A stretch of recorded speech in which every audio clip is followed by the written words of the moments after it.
년 100세가 되시는 미국 침례교회 목사님이 계십니다. 전 세계의 영향력을 아주 크게 끼치신 목사님의 성함은 빌리 그레엄 목사님이십니다.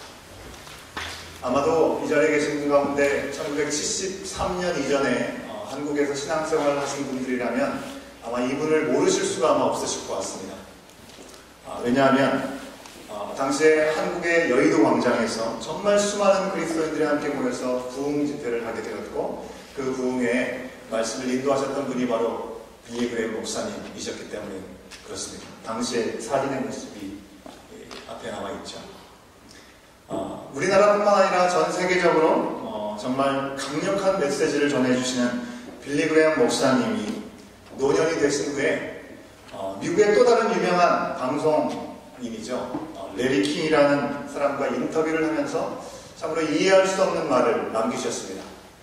이해할 수 없는 말 때문에 신문 기사에까지 그 내용이 실리게 되었는데요. 빌리 그레엄 목사님이 이 레리 킹과 인터뷰에서 이렇게 얘기했습니다. 나는 모든 사람 중에서 최고로 실패한 사람입니다 라고 얘기를 했습니다. 우리가 잘 모르는 어떤 특별한 잘못을 그분이 저지르신 것일까요? 그것이 아니고 이유는 이렇습니다. 나는 사람들과 너무 많은 시간들을 보냈는데요. 반대로 하나님과는 너무나 적은 시간을 보냈습니다. 사업상 미팅을 너무나 많이 하느라 너무나 바빴고요.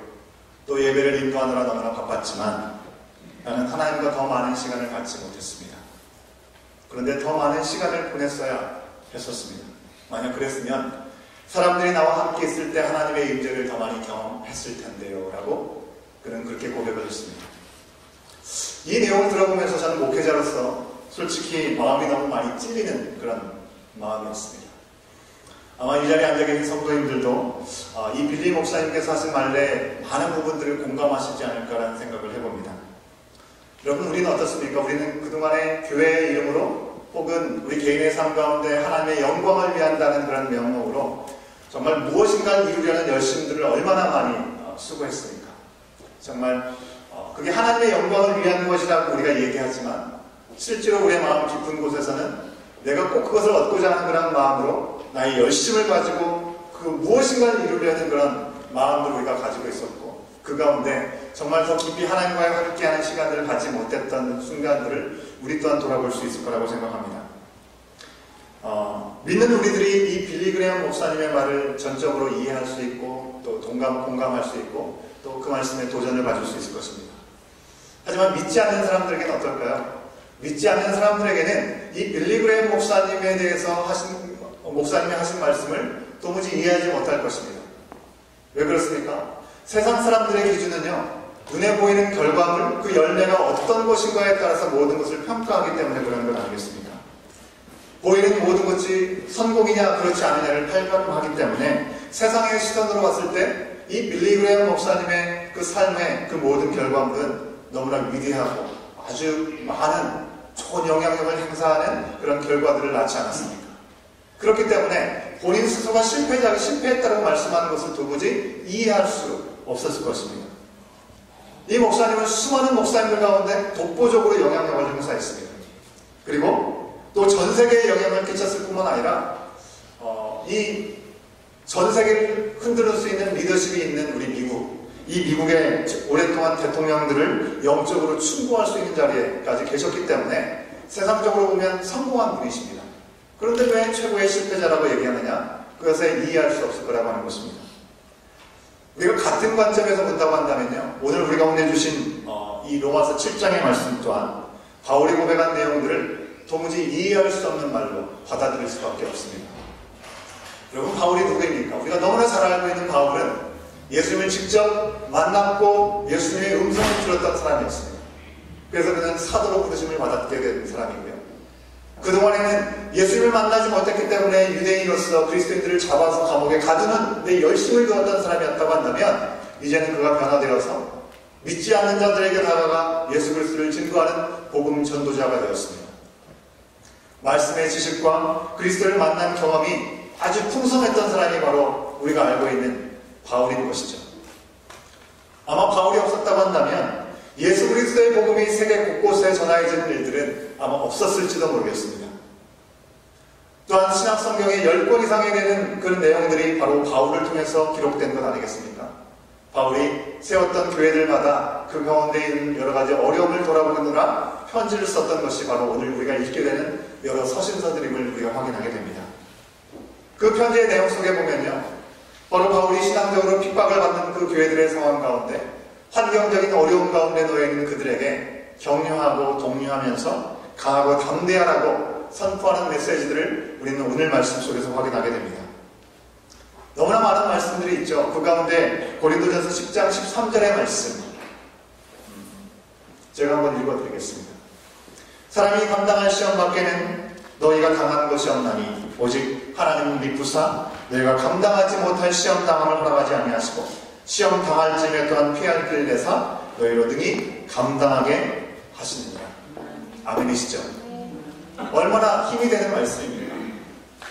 2000년 전에 살았던 초대교회 사람들은 이 말씀을 보면서 아주 큰 도전을 받고 또 격려가 되었을 것입니다. 그러면 그들에게만 도전이 되고 그들에게만 격려가 되었습니까? 오늘 사는 우리들에게는 힘이 되지 않는 말씀입니까? 아니죠. 오늘 사는 우리들에게도 더 큰 은혜가 되는 말씀이 아닐 수 없습니다. 우리 스스로의 힘으로는 해결할 수 없고 우리가 원하지도 않았던 인생의 많은 문제들, 장애물들이 우리 가운데 찾아올 때 그것들이 너무나 어렵고 힘들고 고통스러운 것은 나의 힘으로 감당할 수 없기 때문에 그러는 것이죠. 하지만 바울서를 통해서 우리 가운데 주신 하나님의 분명한 말씀은 우리 가운데 능히 이기지 못할 시험은 없다고 말씀하고 있습니다. 무엇인가 어려움이 우리 가운데 찾아온다면 그것은 우리가 감당할 수 있는 시험이라는 것이죠. 하지만 그 가운데 우리가 감당하지 못할 거라면 그 가운데 피할 길을 내시는 것이 우리 하나님의 선하신 손길임을 우리는 이 말씀을 통해서 확인할 수 있는 것입니다. 이와 같이 귀한 말씀을 우리 가운데 전해주었는데 오늘 본문 말씀을 보면 바울은 너무나 연약한 소리를 하고 있습니다. 로마서 7장 15절의 말씀을 우리가 같이 한번 확인해 봅니다. 함께 읽겠습니다. 시작. 내가 행하는 것을 내가 알지 못하노니 곧 내가 원하는 것은 행하지 아니하고 도리어 미워하는 것을 행함이라. 여러분 여기 보시면 내가 행하는 것을 내가 알지 못한다라고 말씀하고 있는데요. 알지 못한다라는 말은 번역이 좀 모호합니다. 좀 더 쉽게 표현하면 영어로 보면 더 분명하게 알 수 있죠. I do not understand라고 표현하고 있습니다. 내가 이해할 수 없다라고 하는 것입니다. 쉽게 말하면 나도 내가 왜 이런지를 알지 못하겠다라는 고백을 하고 있는 것입니다. 바울이 두려움 없이 그리고 어떤 유혹이 온다 하더라도 거기에 굴하지 않았지 않습니까? 죽음 앞에 서는 시간이 있다 할지라도 감옥에 갇히는 시간이 있다 할지라도 그는 복음 앞에 굴하지 않았습니다. 그런 사람이 도대체 나도 내가 왜 이런지 모르겠다라고 얘기하는 것은 도대체 우리가 어떻게 이해할 수 있는 말씀이겠습니까? 사실 오늘날 우리가 신앙생활하면서 많은 믿음의 리더십들이 무너지는 모습들을 많이 보게 되죠. 참으로 너무나 안타깝습니다. 바울 당신마저도 정말 우리를 실망시키는 것입니까?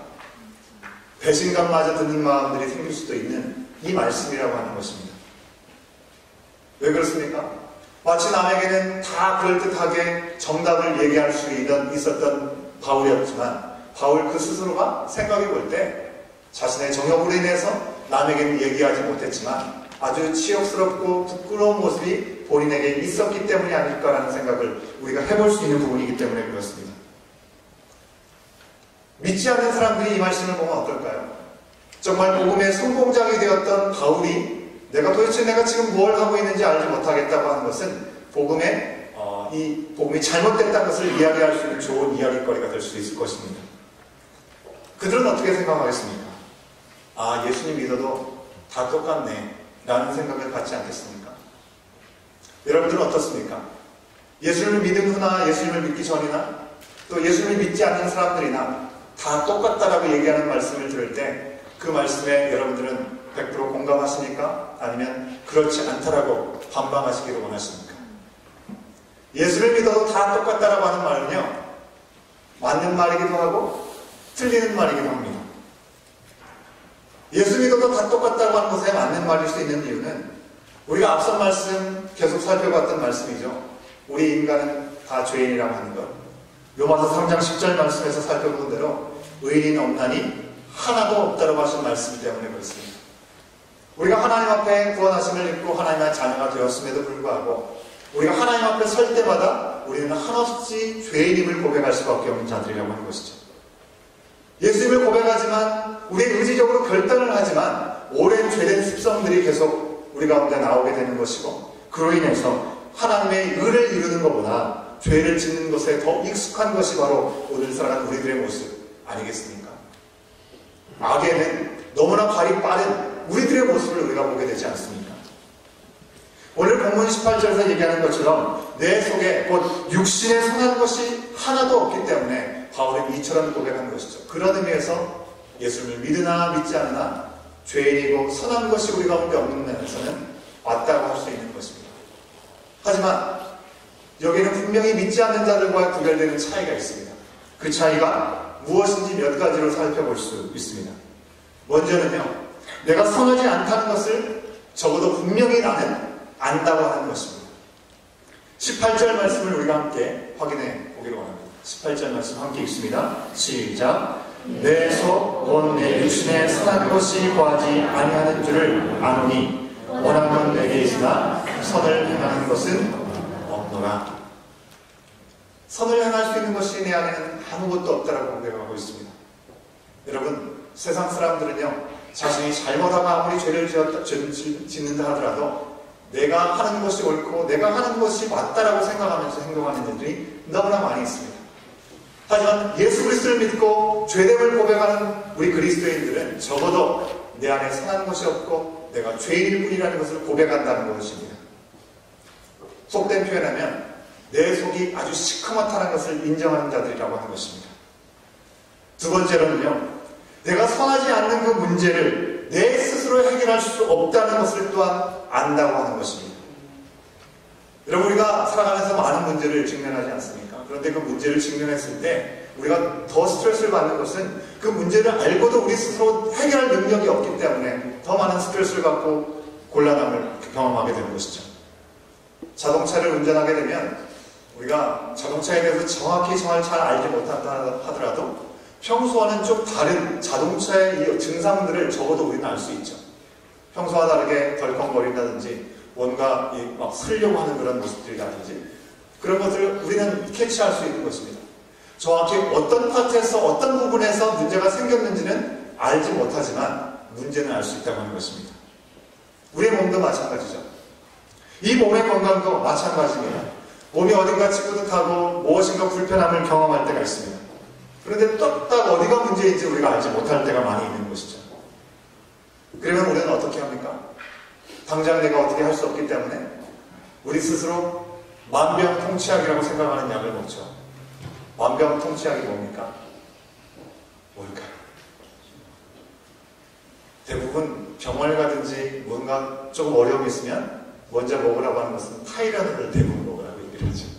에드빌을 먹는다든지. 보통 그러는 경우들이 많은 것 같습니다. 그런데 우리 몸에 이상이 생기면 어떻게 하는 것이 맞습니까? 약은 누구에게? 약은 약사에게. 진료는 누구에게? 의사에게 가는 것이 맞는 것이죠. 괜히 집에 남은 이 약, 저 약 먹었다가 오히려 더 병만 키우는 경우들이 참 많이 있는 것입니다.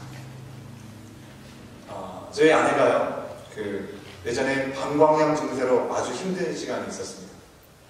아마 우리 많은 여자 성도님들께서, 여성들께서도 참 힘들고 어려운 시간들을 겪는 분들도 있으시라고 생각이 되는데요. 당시에는 스페인어를 사용하는 곳이 되었기 때문에 병원에 한 번 가려면 말이 통하지 않기 때문에 통역사를 꼭 대동해서 가야만 했었습니다. 좀 번거롭죠. 또 재정적인 비용도 많이 들기 때문에 참고 또 참고 참았습니다. 그러다가 더 이상 참을 수 없는 상황이 되어서 어느 날에는 아침 기도회를 가지 못하고 그냥 집에서 쉬어만 했습니다. 그러자 이제 교인들이 아침 기도회를 오지 못한 것 때문에 소문이 다 나게 된 것입니다. 여러분, 그런데 재미있는 것이 무엇인지 아십니까? 우리 권사님들, 집사님들께서 의사의 처방이 없으면 절대로 받을 수 없는 이 방광염 치료약을 여분으로 다들 가지고 계시다고 하는 것입니다. 어떻게 그게 가능할까요? 언어가 불편하잖아요. 항상 연세 드신 분들이시기 때문에 통역이 대동돼야 되는 게 쉽지 않습니다. 언어가 어렵죠. 또 시간도 여러 가지 일 때문에 바쁘기 때문에 시간을 내는 것도 어렵죠. 또 재정적으로 비용도 많이 들죠. 그러니까 한국에 갔을 때 한국에서 그 관련된 약들을 많이 준비해서 오시는 거죠. 제공해 주신 약을 먹고 조금 안정이 되어서 병원을 갔습니다. 병원에 가서 의사와 진찰을 하는데 의사가 대뜸 하는 말이 무슨 약을 먹었냐고 하는 것입니다. 이실을 짓고 했더니 아주 혼쭐 났습니다. 위험한 일이라고 하는 것이죠. 그런 식으로 약을 먹으면 내성균이 생겨서 더 위험해질 수 있다는 그런 설명이었습니다. 제가 작년에 난 기사를 제가 잠깐 봤는데요. 한 신문 기사에 보니까 미국에서 이 매년 항생제 내성균으로 인해서 감염되는 사람들이 200만 명이라고 합니다. 그런데 그 가운데 2만 3천 명이 그걸로 인해서 죽음을 당하게 된다는 그런 내용을 확인할 수 있었습니다. 여러분, 하나님의 율법을 지킨다는 것, 그것은 항생제를 쓰는 것처럼 설명할 수 있을 것 같습니다. 우리가 원치 않았지만 우리 몸에 들어온 세균처럼 이 세균을 항생제로 죽이려고 하는 것처럼 바로 사람들은 하나님의 율법, 이 율법을 지키면서 이 죄의 문제를 해결하고 하나님께 기뻐하는 자의 삶을 살아갈 수 있을 것이라고 생각을 합니다. 그런데 정말 그런 것입니까? 여러분들은 성경 말씀에서 가장 존경하는 인물이 누구십니까? 다양하게 있으시겠죠. 하나님과 가장 가깝게 그래도 하나님 앞에 온전하게 서갔다고 자부할 수 있는 성경의 인물 한 사람을 꼽으라고 한다면 아마 다윗을 생각할 수 있을 것입니다. 다윗은 하나님 앞에 하나님의 마음이 한 사람이라는 별칭까지 받았던 사람이었기 때문에 그런 것이죠. 사실 다윗의 일생의 삶을 돌아보면 그는 정말 하나님 앞에 온전한 사람이었습니다. 하지만 그도 죄를 지었죠. 근데 그 죄를 띄엄띄엄 지었습니까? 아니면 몰아서 지었습니까? 죄를 몰아서 다다닥 이렇게 지었습니다. 무엇이 문제였습니까? 자신의 정욕에 원하는 것을 반드시 이루고자 하는 그런 마음들이, 그런 욕심이 생겼을 때 한꺼번에 죄를 지은 것이죠. 바세바를 얻기 원하는 마음을 가지고 그를 간음했습니다. 이 간음을 은폐하기 위해서 살인을 방조하는 죄를 짓게 되었죠. 그리고 그것을 감추는 거짓죄까지 지게 되었습니다. 간음에 살인죄, 거짓까지. 이것이 다윗의 얘기입니까? 오늘 우리들의 얘기가 아닌 것입니까? 혹시 율법을 지키면서 하나님의 뜻을 지켜보려고 하다가도 좀 상태가 좀 괜찮아지면 우리 가운데 어떤 마음이 듭니까? 그래, 내가 하나님의 말씀 이 정도 잘 지켰고 그래도 하나님의 말씀 이렇게 읽으면서 하나님 앞에 점점 더 가까이 가는 것 같아 라는 마음이 들수록 우리 마음 가운데 교만이라고 하는 내성이 생기기 시작하는 것입니다. 그 교만한 마음은 내 자신 안에서 여전히 나의 연약함을 돌아보는 것이 아니라 다른 사람들의 부족함을 보고 지적하게 되는 것이죠. 판단하게 되는 것이죠. 마치 내가 처음부터 의인이었던 것처럼 자랑하게 되는 것입니다. 그런 모습은 결국 무엇을 얘기하는 것입니까? 죄, 쳇바퀴처럼 돌아가는 모습이 바로 우리 가운데 주어질 뿐이라는 것을 말씀해 주시는 것이죠. 여러분, 아무리 하나님의 율법을 잘 지키고 그 마음을 잘 지켜도 죄에서 자유롭지 못한 신분이 바로 우리 자신이라는 것을, 우리 인간이라는 것을 바울은 너무나 분명하게 잘 알고 있었습니다. 그리고 그 문제를 스스로 해결할 수 없다는 것도 그는 분명히 알고 고백하고 있는 것입니다. 지속적으로 항생제를 투여해가지고 처방을 받는 것이 아니라 근본적인 치료가 필요하다는 것을 그는 분명히 알고 있었던 것이고요. 우리의 한계를 고백하면서 우리에게는 아무런 응답이 없다는 것을 고백하는 참된 그리스도인이 바로 바울이었고 오늘 우리 가운데도 말씀하여 주고 있는 것입니다. 여러분, 율법이 악한 것입니까? 우리가 앞선 말씀에서 계속 살펴본 것처럼 율법 자체는 절대로 악하지 않습니다. 우리가 하나님을 어떻게 알 수 있습니까? 하나님께서 우리에게 알려주신 만큼, 계시해 준 만큼 우리는 하나님을 알 수 있을 뿐인 것이죠. 율법을 통해서 하나님은 당신의 마음이 어떤 것인지, 우리가 이 세상에 살아가는 삶의 기준이 무엇이 되어야 되는지 율법을 통해서 우리 가운데 말씀하여 주셨습니다. 하지만 사람들은 그 율법을 지킴으로 구원을 받을 수 있는 것처럼 착각했습니다. 율법이나 인간적인 도리, 이것을 지켜서 선하고 의인이 될 수 있을 것처럼 생각했다고 하는 것입니다. 우리가 어떻게 그것을 알 수 있습니까? 성경 말씀에 등장하고 있는 사람들, 하나님의 선택받을 받고 그리고 하나님 앞에 온전히 쓰임받았던 이스라엘 백성 가운데 우리 종교 지도자들의 모습을 보면 우리가 확인할 수 있는 것 아니겠습니까? 율법을 통해서 하나님의 뜻을 분명히 알고 죄를 멀리 해야 했지만 오히려 자신들이 율법을 잘 지켰다는 그런 이유만으로 그런 생각으로 착각하면서 이 땅에 아무런 답이 없는 우리를 위해서 이 땅에 오신 예수 그리스도를 핍박하고 십자가에 못 박는 것이 그들의 모습이었다고 하는 것입니다. 교만이 내성으로 자리 잡아 그들은 죽음에는 어떤 것도 해결이 될 수 없는 상황에 처하게 됐음을 우리 가운데 말씀하고 있는 것이죠. 세 번째로요, 예수를 믿고 보니까 선하게 살고 싶은 그런 원함, 그런 소망이 우리 가운데 생기게 되었다고 하는 것입니다. 그것도 믿지 않는 자들과 달라진 세 번째 특징이라고 하는 것입니다. 여러분, 선하다고 하는 것은 단순히 세상 법을 잘 지키고 도덕적인 것을 잘 지키는 것으로 끝나지 않습니다. 그것 이상을 의미하는 것입니다. 하나님께서 우리에게 십계명을 보여주셨죠. 우리가 수요일날 하나님의 구원의 경영에 대해서 함께 살펴보면서 십계명을 돌아볼 때 무슨 말씀을 함께 돌아봤습니까? 간음하지 말라. 내가 간음하지 않았는데요. 도덕질하지 말라. 남의 것을 훔치지 않았는데요. 그것으로 만족할 수밖에 없는 인생들에게 예수님은 그것에게 말씀하셨습니다. 마음으로 누군가를 품은 것이 바로 가능한 것이다.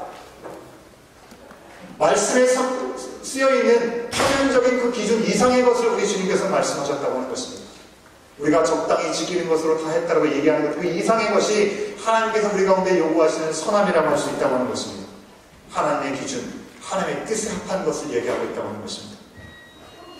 쉽게 말해 전에는 내가 예수님을 알기 전에는 그저 내가 하고 싶은 대로 내가 원하는 대로 했다고 한다면 이제 예수님을 믿고 하나님의 자녀가 되었기 때문에 아빠이신 하나님의 뜻대로 살아보겠다는 그런 바람을 가는 것이 우리 가운데 생겼다고 하는 것입니다. 하나님의 등을 돌리고 속이 시커멓던 우리들이었습니다. 그런데 우리가 어떻게 선을 행하고자 하는 그런 열심과 그런 바람들이 우리 가운데 생길 수 있는 것이겠습니까? 우리 가운데 선한 것이 하나도 없지 않습니까?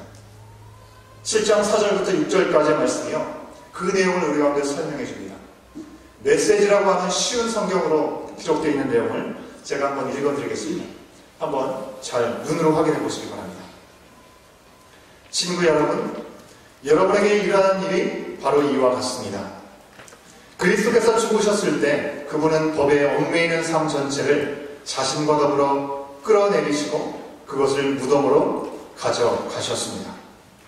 여러분으로 하여금 부활 생명과 자유롭게 결혼할 수 있도록, 그래서 하나님을 향한 믿음을 자녀로 낳을 수 있도록 하셨습니다. 우리가 옛 방식대로, 다시 말해 우리 마음대로 살았을 때는 옛 율법 조문에 포위당한 채 죄에 거의 속수무책이었습니다. 그럴수록 우리는 더욱더 반항적이 되어갔습니다. 그런 삶에서 우리가 내놓은 것이라고는 유산과 사산이 전부였습니다. 그러나 더 이상 죄라는 폭압적인 배우자에게 묶여있지 않고 그 모든 포악한 규정들과 계약 조항들로부터 자유로워진 우리는 하나님의 자유 가운데 자유롭게 새로운 삶을 살 수 있게 되었습니다. 라고 번역했습니다. 그렇습니다. 우리가 예수님을 믿기 전에는요, 아니 예수님이 우리 가운데 이 세상에 임하시기 전에는 우리는 죄에 대해서 거의 속수무책이었습니다. 죄에서 우리는 늘 모든 순간마다 무너질 수밖에 없는 존재였다고 하는 것입니다. 하나님의 말씀이라는 율법이 있는데 그것을 지킬 수 없으니 우리가 무엇을 할 수 있습니까? 더 반항적이 될 수밖에 없는 것이죠. 바로 바울 사도가 얘기를 하고 있는 것입니다. 여러분, 우리 자녀들이요, 요즘 핸드폰, 스마트폰을 이용하지 않은 우리 자녀들이 없습니다. 물론 부모님들도 마찬가지죠. 아무튼 핸드폰을 하루 종일 이렇게 만지면서 살아가는 것이 오늘날의 우리 모습인 것입니다. 그것을 보면서 낄낄거리기도 하고 끄끄거리기도 하고 하루 종일 그렇게 생활을 합니다. 그런데 그러다가 우리 아이들이 인성이 찌푸러지고 세상을 다 산 것처럼 표현하게 될 때가 있습니다. 그때가 언제입니까? 핸드폰이 방전되어서 꺼졌을 때. 어찌할 걸 알지 못하는 것이죠. 우리 사춘기를 드신 우리 부모님들은 이 핸드폰을 사줘야 되나 말아야 되나 늘 고민하지만 결국에는 필요하니까 사주게 되지 않습니까? 이 핸드폰을 사주게 되면 겪게 될 실랑이를 이미 다 알면서도 사주고 씨름하게 되는 것입니다. 그런데 여러분, 우리 자녀들이 핸드폰을 계속적으로 사용하면 문제가 있다는 것을 몰라서 그렇게 사용하는 것일까요? 제가 보니까요, 우리 부모님들을, 학부모들을 상대로 이 핸드폰에 대한 교육을 하는 것이 학교에도 있더라고요. 제가 한번 가가지고 아이들에도 교육하고 학부모들에게도 교육하는 것을 제가 참관한 적이 있었는데요. 아이들은 핸드폰을 만지작거리면 여기서 나쁜 전자파가 나온다는 것도 이미 다 잘 알고 있습니다. 눈만 쳐다보기 때문에 시력이 감퇴된다는 것도 잘 알고 있고요. 목 디스크가 올 수 있다는 것도 이미 다 잘 알고 있습니다. 그런데도 그것을 사용하게 되는 것이죠. 좀 더 적게 사용해야 하고 그것을 사용하는 시간 대신에 책을 읽게 되면 더 앞으로의 삶에 큰 유익이 있다는 것도 이미 잘 알고 있습니다.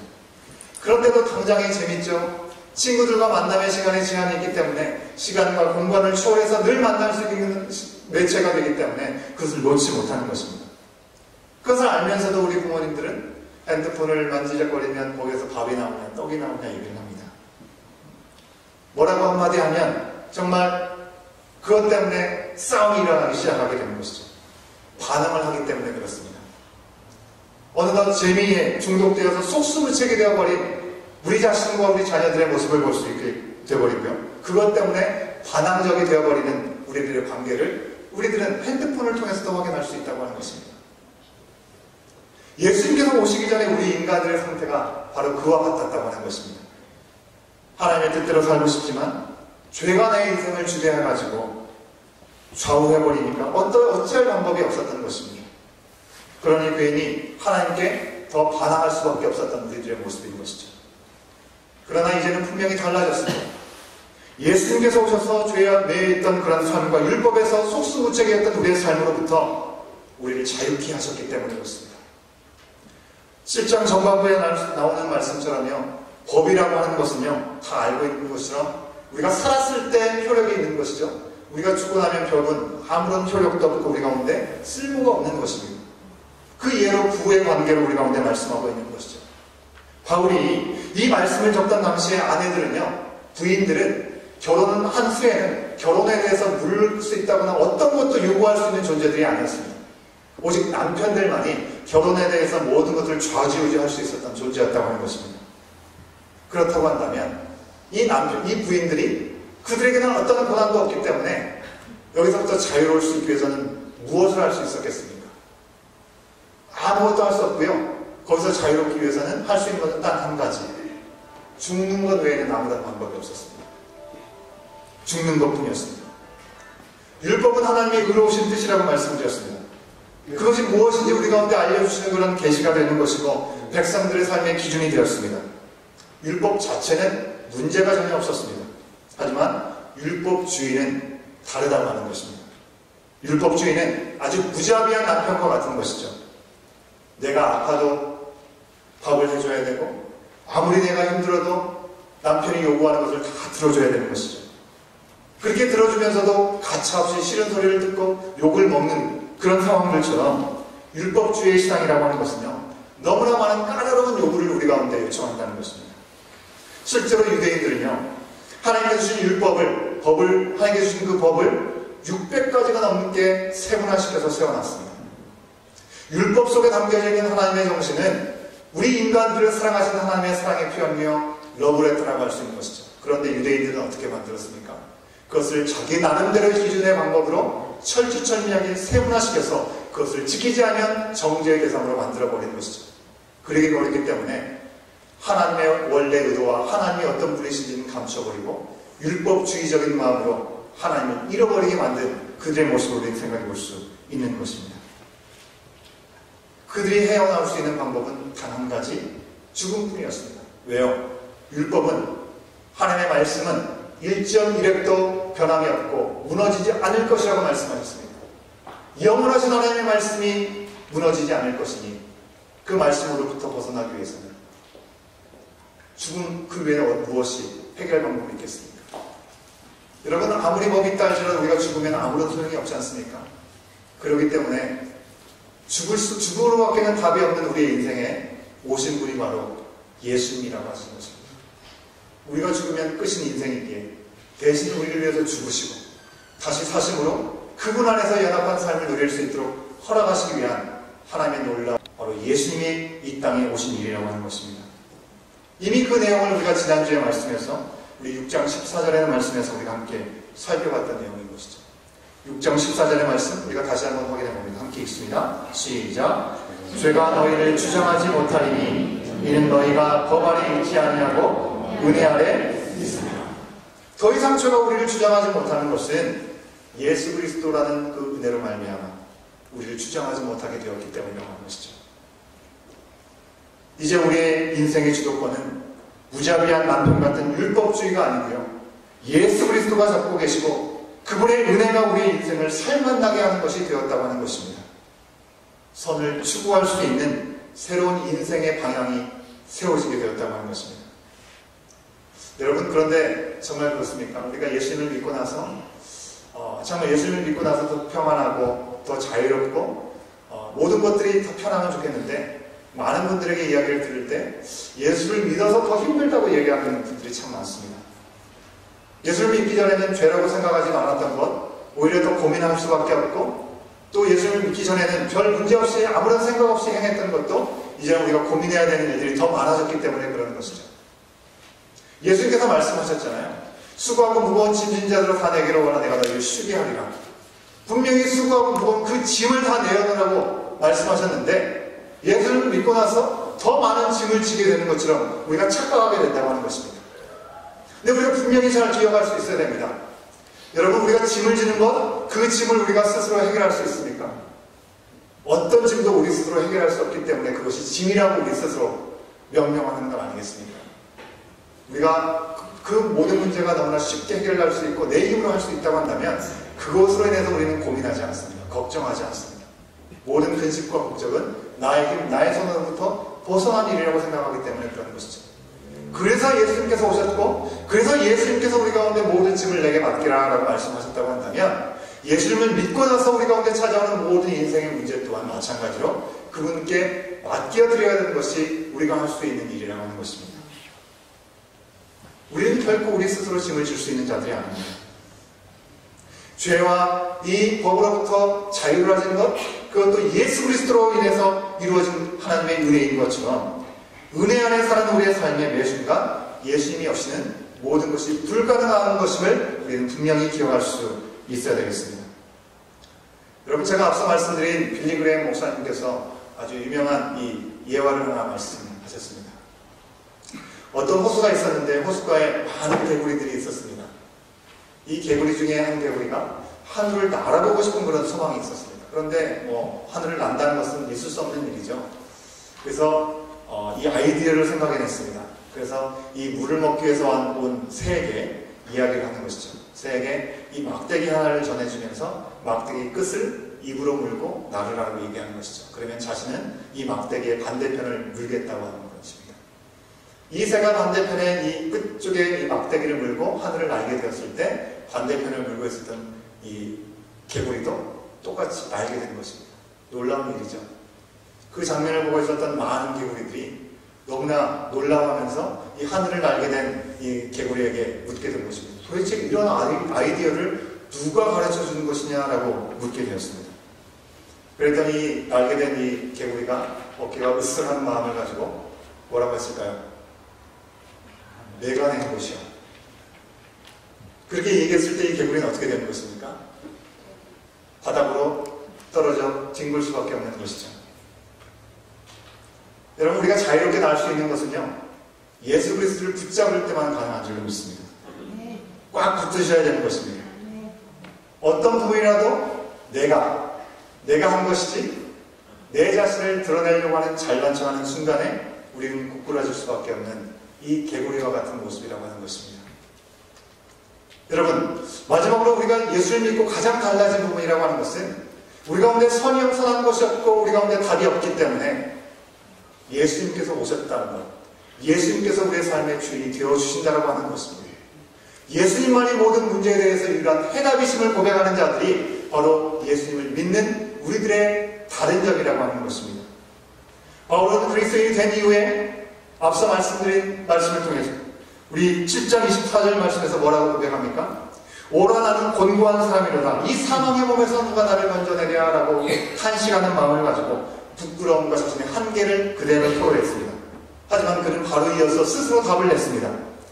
메시지로 25절의 말씀을 우리가 같이 한번 읽어보도록 하겠습니다. 메시지 번역인데요. 우리가 같이 한번 확인해 봅니다. 함께 읽습니다. 시작. 감사하게도 답이 있습니다. 바로 예수 그리스도께서 그 같은 일을 하실 수 있고 또 하신다는 것입니다. 마음과 생각으로는 하나님을 섬기고 싶어 하지만 죄의 세력에 끌려 전혀 엉뚱한 일을 행하는 우리의 모순 가득한 삶 속에 들어오셔서 그분은 모든 것을 바로 세우는 일을 행하셨습니다. 아멘이시죠? 사랑하는 여러분, 우리가 그리스도인으로서 전에는 없었던 고민을 할 필요가 분명히 있는 것입니다. 그 고민은요, 정말 우리의 삶 가운데 가치 있는 고민일 것입니다. 왜냐하면 우리 자신을 돌아보면서 회개할 것은 회개하게 될 것이고 또 그 가운데 우리 자신에게 소망을 붙잡고 나갈 수 있는 기회를 주시기 때문에 그렇습니다. 감사하게도 답이 있다고 말씀하시는 그 답, 바로 예수 그리스도. 예수 그리스도께서 그래서 오셨다라고 우리는 매 순간의 삶 가운데 내 자신에게 얘기할 수 있어야겠고, 아직까지 이 사실을 알지 못하는 다른 이들에게까지도 외칠 수 있어야 된다고 하는 것입니다. 대림절 두 번째 주일을 우리가 함께 보내면서 예수님께서 이 땅에 오신 이유들을 함께 묵상하는 시간을 보내고 있습니다. 진정 우리가 하나님과 화목하고 죄와 씨름하고 자유롭게 영적으로 고민하는 가운데 예수님을 더욱더 바라고 그분 안에 귀한 은혜와 사랑과 자유를 누릴 수 있는 게 그분을 온전히 붙잡는 것임을 기억하며 그분 안에 진정한 고민을 통해서 생명의 일들로 쓰임받고 세워지는 저와 여러분 우리의 모습이 될 수 있기를 간절히 소원합니다. 함께 기도하시겠는데요. 이 시간 함께 기도하실 때 우리가 그리스도인 됐습니다. 그리스도인 된 후에 여전히 죄의 유혹에 쓰러지고 있는 우리의 모습은 없는지요? 우리 스스로에게 묻기를 원합니다. 우리는 이 죄의 유혹 가운데 우리 스스로가 대처하는 방법은 무엇을 동원하고 있습니까? 또한 내 주변의 죄의 유혹과 갈등으로 시험에 들어있는 자들이 있으니까 과연 그들은 누구인 것이고 그들에게 우리는 어떻게 나아가야 될까요? 오늘 우리는 무엇 때문에 고민하고 있습니까? 고민할 필요가 있는 그 고민의 제목을 가지고 기도할 때 예수님을 통해서 우리 가운데 놀라운 일을 이루실 것을 우리가 기대하고 기억하며 잠시 우리 함께 기도하는 시간을 갖겠습니다. 기도하시겠습니다. 사랑의 하나님, 우리를 감사합니다. 주의 은혜 가운데 능력 가운데 우리 가운데 모든 것들을 새롭게 하시고 도하시는 아버지 하나님, 이 모든 시간들의 주님께서 하나님 앞에 우리의 삶을 맡겨드리고 올려드립니다. 책임져 주시고 이 모든 시간을 통해서는 하나님의 말씀만이 살아 역사되고 그 말씀이 우리 가운데 인도하신 듯 우리 가운데 선한 것이 하나도 없지만 우리 가운데 어떤 것도 답을 낼 수 없지만 그렇게 예수 그리스도께서 이 땅에 오셨음을 기억하고 그 주님 안에서 온전한 기쁨과 감사와 만족을 자유함을 누리며 나가는 우리의 삶이 될 수 있도록 성령 하나님 인도하여 주옵소서. 죄의 유혹이 우리 가운데 찾아올 때 주님 나의 방법이 아니라 주님께서 우리 가운데 주신 그 방법을 응하게 하여 주십시오. 여전히 죄의 유혹 가운데 노출되어 있는 우리 모든 성들 앞에 예수 그리스도를 선포하고 외치는 우리의 삶이 될 수 있도록 성령 하나님 인도하여 주십소서. 나는 곤고한 사람이로다. 이 사망의 몸에서 누가 나를 건져내랴. 바울 사도의 고백은 바로 오늘 살아가는 우리들의 고백임을 고백합니다. 주님, 하지만 너무나 감사하게도 우리 가운데 답이 되어주시고 우리 가운데 희망이 되어주시기 위해서 이 땅에 오신 예수 그리스도 그분을 바라볼 수 있도록 인도하시니 감사합니다. 세상을 살아가면서 그리스도인과 그리스도인이 아닌 자들의 차이가 없는 것처럼 보이는 삶을 살아갈 수밖에 없지만 분명히 우리 가운데 와가신 그 약속의 응답, 우리 가운데 선한 것이 없음에도 불구하고 우리 가운데 어떤 해답도 없음에도 불구하고 그러기 때문에 이 땅에 오신 예수 그리스도 그분만을 붙잡고 승리의 삶을 살아갈 수 있도록 매 순간순간 고민할 것을 고민하며 생명의 일들에 쓰임받는 우리의 삶이 될 수 있도록 성령 하나님 우리를 주장하시고 역사하여 주시옵소서. 이 모든 것들을 주님께 온전히 맡겨드리며 이 모든 말씀 예수님의 이름으로 간절히 기도하옵나이다. 아멘. 우리 주신 말씀을 기억하시면서 찬송가 539장 함께 찬송하시겠습니다.